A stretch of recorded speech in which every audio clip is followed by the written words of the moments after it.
नमस्कार जय जगन्नाथ सांग माने मो झिल्ली मो चैनल झिल्ली कुकिंग होम को बहुत बहुत स्वागत। चलतु आज आम बनैबा ढाबा स्टाइल बटर नान।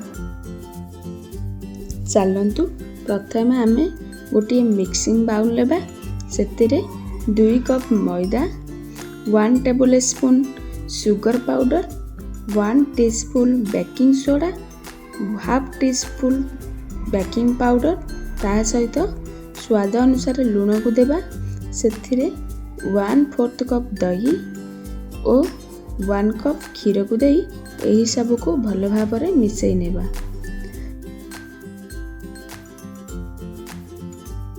देखंतु जदि परे हमको आउ किछि क्षीर दरकार हुए ताहले सेथिरे देबा। मु एठी अल्प किछि क्षीर को देइछि देकी एक गोटे सॉफ्ट डो बनै नेछि। देखंतु डोटी एई भली भाबरे हेबा दरकार। देखंतु एबे मु एथिरे अल्प किछि तेल को देई भल भाबरे आउ किछि समय दळ नेबी। देखंतु एई भली भाबरे डोटा हेबा दरकार।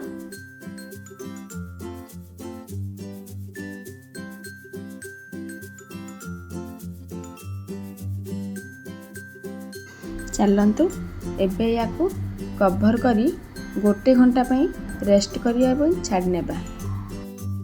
देखंतु एबे गोटे घंटा हेई गलानी। एबे याकू छोट छोट गोल बनै नेबा। एबे नान बनैबा स्टार्ट कर नेबा।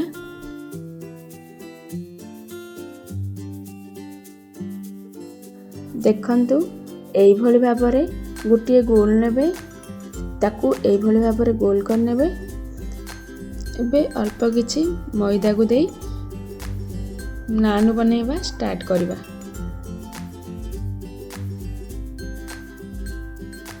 नान को बेलिया समय रे बेसी चक्का करिया किछि दरकार नै ताकू एई भली भाबरे ही बेलिबे। एबे चलंतु सेथिरे कला जीरा और कटा धनिया पत्र को देई आउ किछि समय बेली नेबा। देखंतु एबे हमर नान पूरा रेडी हो गलानी सेकिया पे। चलतु एबे आमे नान को उल्टेकी ता पछपट साइड रे पानी हाथ होई ताकू भल भाबर टिके दबेई नेबा। देखंतु मो जो प्रकार करछि सेई भली पानी हाथ होई ताकू दबेई नेबे। चलतु एबे आकू सेकी नेबा। मो एठी सेकिया पे प्रेशर कुकर यूज करछि। आपण चाहिले टावा मध्ये यूज करि परिबे। एबे सेकिया पे आमे जो पटे पानी देइथिले सेही पट को प्रेशर कुकर रे देई नेबे। देखंतु नान एबे टिके फुली गलानी। एई भली भाबरे फुली गले एबे प्रेशर कुकर को उल्टेकी हाई फ्लेम करिकी ताकू आउ किछि समय सेकी नेबा। देखंतु एई भली भाबरे सेकी नेबे।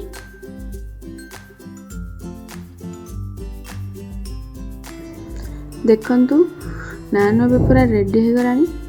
एबे एथिरे बटर टिके दे देबा। मो एठी बटर को मेल्ट करने जाइछि। आपण जदि बटर इच्छा न थाए ताहाले आपण एई भली भाबरे ही रखिबे। एबे चलंतु आकू पिठा पातिया सहायता रे बाहर कर नेबा। देखंतु एई भली भाबरे बाहर कर नेबे। देखंतु नान बे हमर पूरा रेडी हो गलानी। एबे आकू जे कोनोसी मशरूम आइटम किंबा पनीर आइटम में तड़का सहित आकू गरम गरम सर्व करबे।